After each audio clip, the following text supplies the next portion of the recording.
भैया आज press conference आयोजित की गई है, किस लिए आयोजित की गई है प्रेस? देखिए, अभी 4 दिन पहले कुछ हमारे जो राजनीतिक विरोधी हैं, जो हमारे बढ़ते हुए प्रभाव से भगवान रूपी जनता का जो आशीर्वाद सदैव हमारे साथ रहता है और गरीबों और किसानों के प्रति जो मेरी लड़ाई और त्याग रहता है, मेरे उस जनादेश से और बढ़ती हुई लोकप्रियता से घबराए हुए हमारे राजनीतिक विरोधियों ने एक गंदी साजिश और षड्यंत्र के तहत एक मेरी वीडियो जो एडिट करके आगे और पीछे के भाग को हटाते हुए और बीच में उसमें कुछ नए अंश जोड़ते हुए एक हमारी ऑडियो जारी कराई गई, मुझे बदनाम करने के लिए, और मेरे खिलाफ ये साजिश रची गई। ये सच है कि आज से 4 दिन पहले मैं अपनी विधानसभा क्षेत्र के ग्राम कैथोल में अपने एक कार्यकर्ता के यहाँ गया था। उस गांव के प्रधान के ऊपर उत्तर प्रदेश ग्राम विकास शासन और अपर मुख्य सचिव ने उसके मनरेगा में लोगों का पैसा निकाल लेने और मनरेगा में घपला करने की जांच टीएससी के द्वारा कराई गई थी, जिसमें उसके ऊपर आरोप भी लगे थे और थाना ऊंचाहार में 15/12/2020 को 420 और 20 मनरेगा एक्ट के अंतर्गत उसके खिलाफ मुकदमा भी दर्ज हुआ था। उस व्यक्ति की भ्रष्टाचार और पैसे निकालने की कुछ शिकायत गांव के लोगों ने हमसे की, और ये सच है। मैंने देश के एक भगोड़े जिसके खिलाफ रेड क्रॉस नोटिस है, जो हजारों करोड़ रुपए इस देश का लेकर के भाग गया, नीरव मोदी, उस नीरव मोदी के खिलाफ मैंने टिप्पणी भी की, और उस नीरव मोदी को हमने वहाँ के प्रधान के भ्रष्टाचार से जोड़ते हुए मैंने उसकी तुलना भी की। इसलिए जिस प्रधान की मैंने तुलना की उसके विरुद्ध मैंने नहीं, उत्तर प्रदेश ग्राम विकास शासन ने ना कि केवल FIR कराई है, बल्कि उसके खिलाफ उन्होंने वसूली की नोटिस भी जारी की है, जिससे ये स्थापित होता है कि उसने मनरेगा में भारी भ्रष्टाचार किया। तो उस भगोड़े नीरव मोदी की तुलना मैंने वहाँ के मनरेगा के भ्रष्टाचार में फंसे प्रधान से की। कुछ साजिशकर्ताओं ने उसमें देश के माननीय प्रधानमंत्री जी को जोड़ने का काम किया। मेरा बड़ा सवाल है कि ना उसमें कोई नाम है, ना दायित्व है, ना पद है।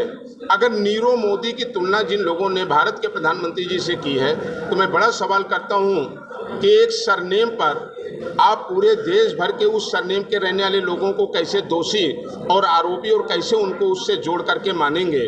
भारत के जो प्रधानमंत्री हैं आदरणीय नरेंद्र मोदी जी, वो केवल सरनेम के रहने वाले लोगों को कैसे दोषी और आरोपी और कैसे उनको उससे जोड़ करके मानेंगे।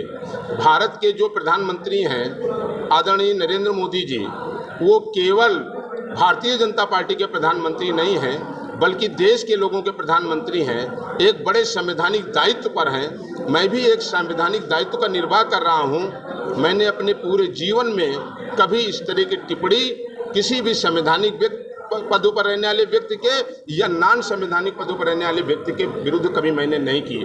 मुझे दुख है कि बिना कोई उसकी जांच कराए हुए सरनेम के आधार पर FIR में ये लिखा गया कि मैंने माननीय प्रधानमंत्री जी का नाम लेकर के मैंने कोई टिप्पणी की है। मैं आज आपके माध्यम से ये स्पष्ट भी करना चाहता हूं कि जो साजिशकर्ता मेरे राजनीतिक विरोधी हैं और राजनीतिक विरोधी हमारी जो छवि को खराब करना चाहते हैं, वो इससे बाज आएं, और इस चीज़ की जांच होनी चाहिए कि अगर बिना सरनेम, एक सरनेम के लेने से किसी व्यक्ति का नाम कैसे जोड़ा जा सकता है। और अगर मैं नीरव मोदी की बात कर रहा हूं तो एक सरनेम पर उसे दूसरे के ऊपर कैसे आरोपित किया जा सकता है। प्रधानमंत्री पे टिप्पणी नहीं की? नहीं, मैंने कोई माननीय प्रधानमंत्री जी नहीं, मैंने आज तक देश के किसी भी इस तरह सम्मानित और संवैधानिक पद पर बैठे हुए व्यक्ति के विरुद्ध मैंने कभी जीवन में टिप्पणी नहीं की। वीडियो में जनता को लेकर के भी टिप्पणी की गई, जिसको लेकर के विपक्ष ने, चाहे कांग्रेस के विधायक हो या बीजेपी के नेता, उन्होंने आपके ऊपर टिप्पणी की है।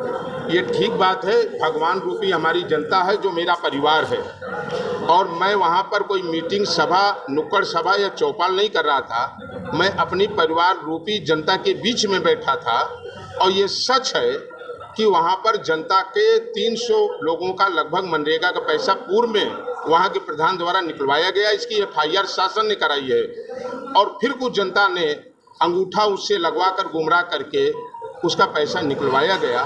तो मेरा मानना है कि जनता को कहीं ना कहीं ऐसे भ्रष्टाचारी प्रधान द्वारा उसे बेवकूफ़ और मूर्ख बना करके उस जनता से छद्म रूप से उसका पैसा निकलवाया गया है। तो ये अपना जो परिवार है, उस परिवार को तो ये हम कहेंगे कि आपने गलती की। आपने गलती की जब 300 लोगों का पैसा स्वयं मशीन में अंगूठा लगा के निकलवाया जा चुका है, तो ये पैसा आपने क्यों उसमें अंगूठा लगाने का काम किया? ऊंचाहार में आपका पुतला फूंका जा रहा है, आपके विरुद्ध नारे लगाए जा रहे हैं, इसको किस वजह से? नहीं, मुझे कोई जानकारी नहीं है। और पुतला जो लोग फूंक रहे हैं उनको ये मालूम होना चाहिए कि 2012 और 17 दोनों में जनता ने उनको जवाब दिया है। जनादेश दोनों बार हमारे साथ रहा, दोनों बार ऐसे लोग मुंह खा करके निकले हैं।